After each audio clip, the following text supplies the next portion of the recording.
Hi, network marketing direct selling இண்டஸ்ட்ரியில் presentation பண்ணியாச்சு. ஆனால் ஜாயினிங் வரல. என்ன பண்ணுறது? பார்ட் 1. நம்மக்கிட்ட இருக்கக்கூடிய ஒரு பெரிய விஷயம் என்னென்னா, நான் பர்ஃபெக்டாக ப்ரெசன்டேஷன் கொடுத்துட்டேன் சார், அவரும் ஓகே சூப்பராக பண்ணலாம் அப்படின்றதெல்லாம் சொல்லிட்டாங்க. பட் என்ன அப்படின்னாக்கா அவங்க ஜாயினிங் வர மாட்டேங்குது. எதனால் அவங்க ஜாயின் பண்ணலை அப்படின்றது எனக்கு சுத்தமாக இது வரைக்குமே புரியலை. ஒரே கன்ஃபியூஷனாக இருக்குது. என்ன தான் பண்ணுன்றது எனக்கு புரியலை அப்படின்ற யாருக்கெல்லாம் ஒரு குழப்பமாக இருக்கோ உங்களுக்கு ரெண்டே விஷயத்த நான் சொல்கிறேன். ஒரு காரணம், பிஸ்னஸ் மேலே நம்பிக்கை இல்லை அப்படின்னா கண்டிப்பாக அவங்க உங்ககிட்ட ஜாயின் பண்ண மாட்டாங்க. நீ என்ன கான்செப்ட் கொடுத்தாலும் அந்த கான்செப்ட் மீது நம்பிக்கை இல்லைன்னா வரமாட்டாங்க. செகண்ட் திங், உங்கள் மேலே நம்பிக்கை இல்லைனாலும் இந்த வியாபாரத்துக்குள்ளே வரமாட்டாங்க. அதை நல்லா தெரிஞ்சுக்குவோம். ஓகேவா? ஓகே, இந்த ரெண்டு காரணத்தை நான் சரி பண்ணுறதுக்கு என்ன செய்யலாம் அப்படின்றத சிம்பிளாக உங்களுக்கு கிளியர் கட்டாக நான் விளக்குறேன். ஓகேவா? ஃபஸ்ட்டு பாயிண்ட் என்ன அப்படின்னா, பிஸ்னஸ் மேலே நமக்கு என்ன கிடையாது, நம்பிக்கை இல்லை. என்ன பிஸ்னஸ் பண்ணுறாங்க, இது மாதிரி நிறைய இண்டஸ்ட்ரீஸ் சொல்லிகிட்டே தான் இருக்காங்க. காலங்காலமாக இந்த மாதிரி ஒரு விஷயம் இருந்துகிட்டே இருக்குது. ஆனால் இதில் போனால் நம்ம சம்பாதிக்க முடியுமா அப்படின்னு சொல்லி பல கன்ஃபியூஸான விஷயங்கள் இருக்குது. ஓகேவா? அதை நீங்கள் சரி செய்யணும் அப்படின்னு நீங்கள் நினச்சா முதல்ல நீங்கள் சரி பண்ண வேண்டியது என்ன தெரியுமா? கிளாரிட்டி ப்ரெசன்டேஷனில் நீங்கள் கிளியர் பண்ணலை அப்படின்னா அவங்கள கண்டிப்பாக என்ன பண்ண முடியாது, கம்பெனி பற்றின டேட்டாவை மறுபடியும் அவங்களுக்கு புரிதல் ஏற்படுத்த முடியாது. அப்போ ப்ரெசன்டேஷன் எப்படி சார் பண்ணணும்? கரெக்டாக சைலண்ட்டான பிளேஸில் ஒன்று நம்ம ஆஃபீஸ்லேயோ இல்லை அப்படின்னா அவங்க வீட்டிலேயோ சைலண்ட்டான பிளேஸில் முதல்ல என்ன பண்ணுங்கள், ப்ரெசன்டேஷன் பண்ணுங்கள். அதே மாதிரி ப்ரெசன்டேஷன் பண்ணும்போது நமக்கு தெரிஞ்ச எல்லாத்தையும் ஒப்பிச்சுட்டு வரணும் அப்படின்ற மாதிரியான எந்த அவசியமும் கிடையாது. நல்லா புரிஞ்சுக்கோங்க. ப்ரெசன்டேஷன் போது அவங்களுக்கு என்ன தேவை, நீங்கள் சொல்லக்கூடிய ஒவ்வொரு விஷயமும் முதல்ல அவங்களுக்கு புரியுதா அப்படின்றத நீங்கள் கரெக்டாக கேதர் பண்ணி ப்ரெசன்டேஷன் பண்ணணும். நீங்கள் பண்ணுற ப்ரெசன்டேஷனில் அவங்க லைஃப்பில் ஏதோ ஒரு பகுதியை சேஞ்ச் பண்ணுறதுக்கான ஒரு ஆப்ஷனாக இந்த வியாபாரம் இருக்கும் அப்படின்ற ஒரு நம்பிக்கையை நீங்கள் கிரியேட் பண்ணிட்டீங்க அப்படின்னா கண்டிப்பாக இந்த பிஸ்னஸை பற்றின கிளியராக அவங்களுக்கு ஒரு புரிதல் ஏற்பட்டுரும். அப்போ முதல்ல உங்களுக்கு கிடைச்சிருக்க வாய்ப்பு என்ன? ப்ரெசன்டேஷன் தான். அப்போ அதை நீங்கள் பர்ஃபெக்டாக பண்ணுறீங்களா? சார் நான் சூப்பராக சார் ப்ரெசன்டேஷன் பண்ணுறீங்கன்னு நீங்கள் நினைப்பீங்க. ஆனால் அவங்களுக்கு புரிகிற மாதிரி இருக்கா அப்படின்றதான் முதல் பாயிண்ட். ஓகேவா? ஓகே சார், ப்ரெசன்டேஷன் பண்ணிட்டேன் சார், பர்ஃபெக்டாக ஐடி வரல சார், அடுத்து என்ன சார் பண்ணும்? அதுக்கு தான் நம்ம இதில் சொல்கிறோம். என்ன அப்படின்னா 3 டேஸில் லைவில் ஃபாலோ பண்ணணும். யாரும் என்ன பண்ணக்கூடாது, ஃபோன் காலில் ஃபாலோ பண்ணால் உங்களுக்கு பிஸ்னஸ் வராது.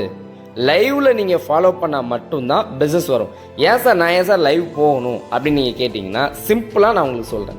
என்னென்னா இன்றைக்கி இருக்கக்கூடிய காலகட்டத்தில் நீங்கள் என்ன தான் ப்ரெசன்டேஷன் கொடுத்துட்டு நீங்கள் வெளியில் யார்கிட்ட கேட்டாலும் தெரியாது, நீங்கள் என்ன பண்ணுங்கள், நீங்கள் சொந்தமாக யோசிச்சு முடிவெடுங்க அப்படின்னு நீங்கள் சொல்லி அனுப்பிச்சாலும் நம்ம ஹியூமன் பீன் கண்டிப்பாக யாருக்கிட்டையா ஒருத்தர் போய் கேட்பாங்க, இந்த மாதிரி நான் உன்னை அட்டன் பண்ணேன், இந்த மாதிரி வா நம்ம சேர்ந்து பண்ணலாம் அப்படின்னு சொல்லுவாங்க. இல்லை அப்படின்னா இதில் போய் ஜாயின் பண்ணலாமா அப்படின்னு சொல்லி இந்த ஃபீல்டை பற்றி தெரியாத நம்மகிட்ட கண்டிப்பாக கேட்பாங்க. அப்படி கேட்கும்போது கண்டிப்பாக யாரும் என்ன பண்ண போகிறது இல்லை, நல்ல விஷயமா சொல்ல போகிறது கிடையாது.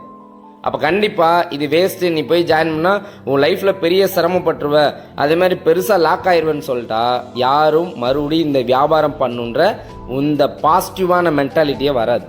நீ என்ன வேணால் பாசிட்டிவாக பேசி அனுப்பிச்சிருந்தாலும் அவங்களுக்கு மைண்டில் ரிஜிஸ்டர் ஆனது என்னது, நெகட்டிவிட்டி. கண்டிப்பாக அந்த நெகட்டிவான தாட்ஸை ஃபோன் காலில் உங்களால் சரி செய்ய முடியாது.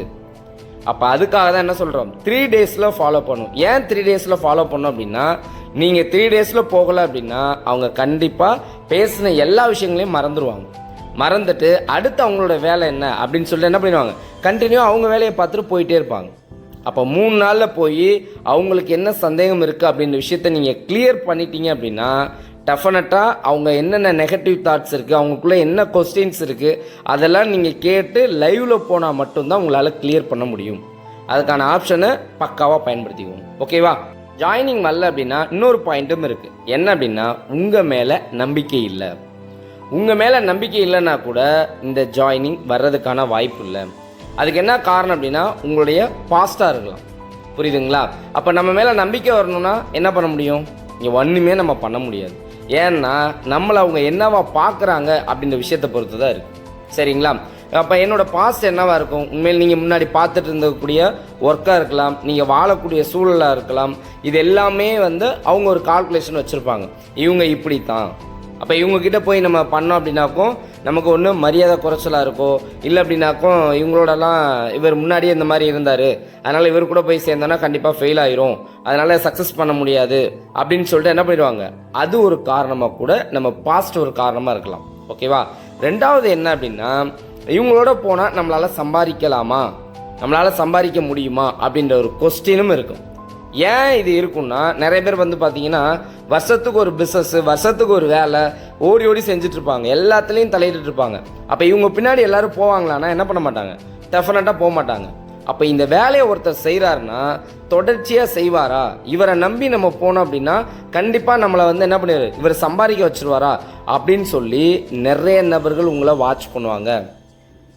அப்போ அதுக்கு ரெண்டு விஷயம், உங்கள் மேலே நம்பிக்கை இருந்துச்சுன்னா என்ன பண்ணிடுவார், உடனே கேஷ் கொடுத்து ஜாயின் பண்ணிக்கங்க, சூப்பராக பண்ணலாம் அப்படின்னு சொல்லிடுவார்.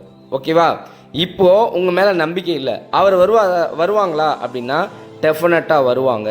எப்போ வருவாங்கன்னா, இந்த வியாபாரத்தை நீங்கள் தொடர்ச்சியாக பண்ணும்போது, டே பை டே நீங்கள் அவர் வரலன்னா கூட அடுத்த நபரை நீங்கள் பார்த்து தொடர்ச்சியாக கண்டினியூவாக இந்த வேலையை செஞ்சுட்டே இருந்தீங்கன்னா அவர் ஒரு நாள் திரும்பி பார்ப்பார், இவரெல்லாம் செய்ய மாட்டார்னு யோசிச்சோம், இவர் தொடர்ந்து செஞ்சுட்டே இருக்காரு, அப்போ போய் ட்ரை பண்ணி பார்ப்போமா அப்படின்னு சொல்லிட்டு அவர் 1 மந்தில் வரலாம், ஏன் 6 மந்தில் வரலாம், 1 இயரில் 2 இயரில், எனக்கெல்லாம் 3 இயர்ஸில் கூட வந்திருக்காங்க. அப்போது 3 இயர்ஸ் கழித்து கூட என்ன பண்ணுவாங்க, உங்களை தேடி வர்றதுக்கான ஒரு ஆப்ஷன் வந்துருக்கு. புரியுதுங்களா. அப்போது நம்ம எந்த அளவுக்கு தொடர்ச்சியாக பண்ணுறோம் அதை பொறுத்து தான் நமக்கு அந்த நம்பகத்தன்மையை நீங்கள் கிரியேட் பண்ண முடியும். ஓகே, வராதுக்கான ரீசன் சொல்லிட்டேன். வர்றதுக்கு என்ன செய்யணும் அப்படின்றத நம்ம நெக்ஸ்ட் வீடியோவில் பார்க்கலாம். Wish you all the best, wish you all success. Thank you so much. And next வீடியோவில் பெஸ்ட்டாக சந்திப்போம்.